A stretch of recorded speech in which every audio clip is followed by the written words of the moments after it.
Every morning, without fail, their 180-pound Newfoundland does the same thing. He walks to the back door, sits down, and stares at the handle.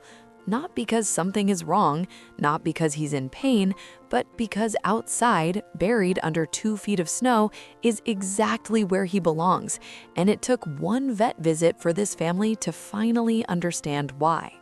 There are dogs that tolerate winter, and then there is Bear. Bear is a 180-pound Newfoundland with a coat so thick, so impossibly black and full that he looks less like a dog and more like a small, very opinionated bear who somehow ended up living in a suburban neighborhood. He has paws the size of dinner plates, a tail that clears coffee tables with one slow wag, and eyes so soft and dark they seem to hold entire winters inside them. The Henderson family adopted Bear in the middle of July. It was a bright, golden summer afternoon when they first saw him at the shelter, sitting perfectly still in the corner of his kennel, not barking, not begging, just watching. Their daughter Clara, who was 7 years old and had been asking for a dog since she could form sentences, walked straight up to his kennel and pressed her small hand against the wire. Bear leaned his enormous head forward and rested it there, against her hand, as if he had been waiting for exactly that moment. They took him home that same day. Summer with Bear was everything they had imagined, and nothing they had prepared for. He was gentle beyond reason. He followed Clara from room to room like a slow, furry shadow. He sat beside the dinner table each evening with the patience of a monk, never begging, just existing, enormous and warm and present. He slept at the foot of Clara's bed, his weight so significant that the mattress tilted slightly toward him each night. The Hendersons fell completely, helplessly in love. And then September came, and then October, and then one morning in late November, they woke up to find the backyard buried under 6 inches of fresh snow, and Bear standing in the middle of it, completely still, his face tipped upward toward the gray sky, his eyes half closed. He looked, Clara said, like he was listening to something. They called him inside for breakfast. He didn't move. They called again, nothing. Tom Henderson, still in his pajamas, walked out into the snow in his slippers and physically guided Bear back through the door. Bear came willingly enough, but the moment Tom turned his back, Bear walked calmly to the door and sat down in front of it, staring at the handle. He wanted to go back out. What followed became the strangest, most bewildering routine the Henderson family had ever witnessed.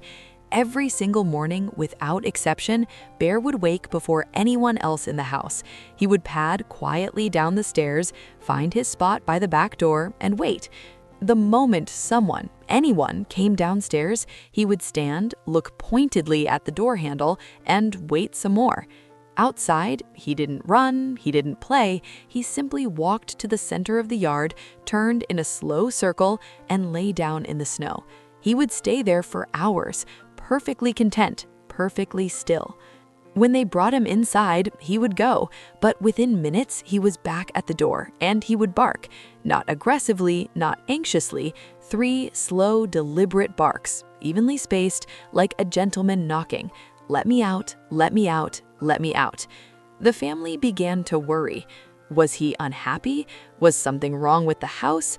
Was he in pain and somehow seeking the cold for relief?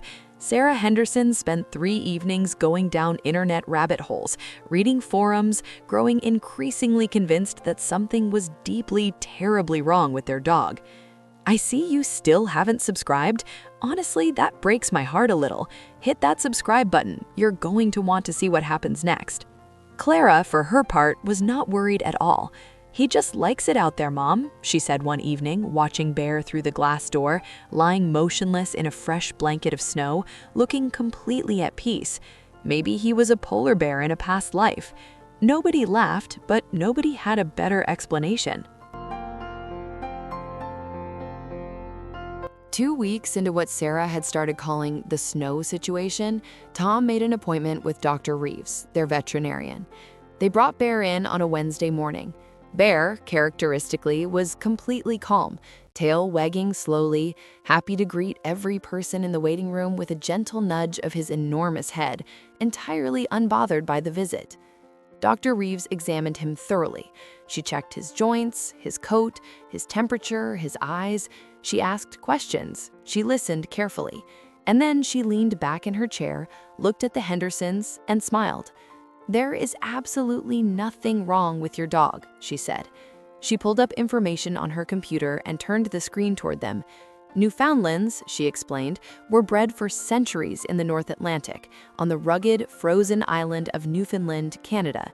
They worked alongside fishermen in some of the coldest, harshest conditions imaginable.